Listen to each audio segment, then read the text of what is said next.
Taste the Daily.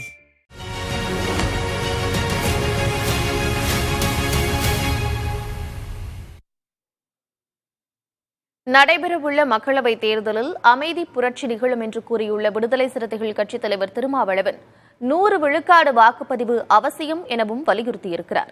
தேர்தல் தொடர்பாக அவர் கூறிய கருத்துக்களை பேச்சு, பேட்டி, அரசியல் பகுதியில் பார்க்கலாம். திராவிட முன்னேற்றக் கழகத்தின் தலைமையிலான கூட்டணி பாண்டிச்சேரி உட்பட 40 தொகுதிகளிலும் மாபெரும் வெற்றி பெறும். விடுதலை சிறுத்தைகள் கட்சி போட்டியிடும் 2 தொகுதிகளிலும் வெற்றி பெற்று இந்த முறை தேர்தல் ஆணையத்தின் அங்கீகாரத்தை பெறுவோம். அகில இந்திய அளவில் இந்தியா கூட்டணிக்கு ஆதரவு பெருகி வருகிறது.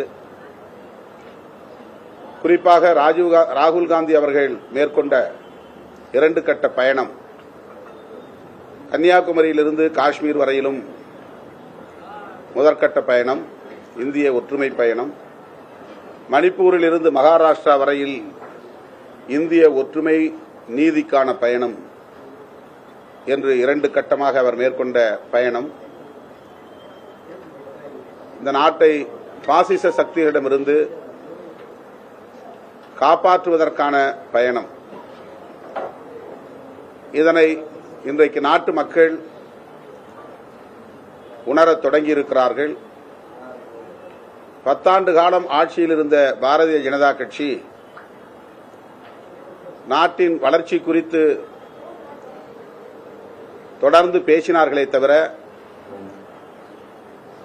கண்கூடாக எந்த வளர்ச்சியையும் காண இயலவில்லை. விலைவாசி உயர்வு, வேலைவாய்ப்பின்மை, பெட்ரோல் டீசல் விலை உயர்வு, சமையல் எரிவாயு விலை உயர்வு, விவசாயிகள் வஞ்சிக்கப்பட்ட நிலை, தொடர்ந்து போராட்டங்கள், தொழிலாளர்கள் வஞ்சிக்கப்பட்ட நிலை, அவர்களும் நாடு முழுவதும் போராடிக் கொண்டிருக்கிறார்கள். ஜிஎஸ்டி வரி விதிப்பால் சிறு குறு தொழில்கள் நலிவடைந்திருக்கின்றன. ஆனால் அதானி, அம்பானி வளர்ச்சியடைந்திருக்கிறார்கள். சாதிய மதவாத அரசியலை நாளுக்கு நாள் தீவிரப்படுத்துகிறார்கள்.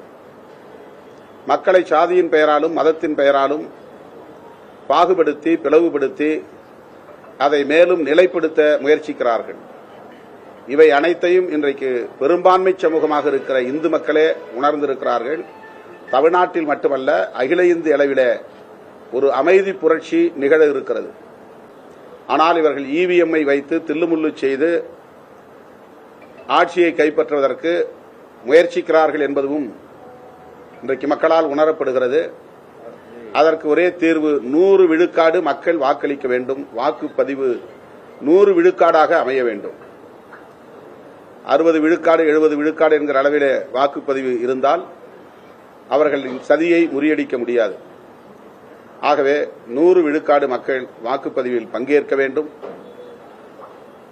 குறிப்பாக தமிழ்நாட்டு மக்களுக்கு நான் விடுக்கிற வேண்டுகோள், தமிழ்நாட்டில் எப்படியாவது பாரதிய ஜனதா 2வது பெரிய சக்தியாக வந்துவிட வேண்டும் என்று பல்வேறு சதி முயற்சிகளை மேற்கொண்டு வருகிறது. தமிழ்நாட்டில் காலூன்றி இங்கும் வட இந்திய மாநிலங்களில் இருப்பதை போன்ற வெறுப்பு அரசியலை விதைத்து மக்களை பிளவுபடுத்துவதற்கு பெரும் முயற்சிகளை மேற்கொண்டு வருகிறார்கள். திமுகவுக்கும் அதிமுகவுக்கும் இடையிலே தேர்தல்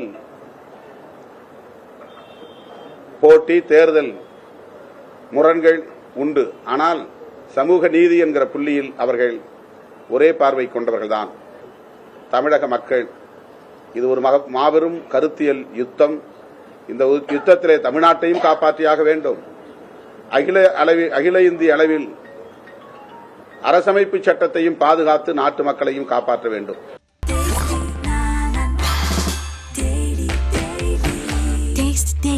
Taste the Daily.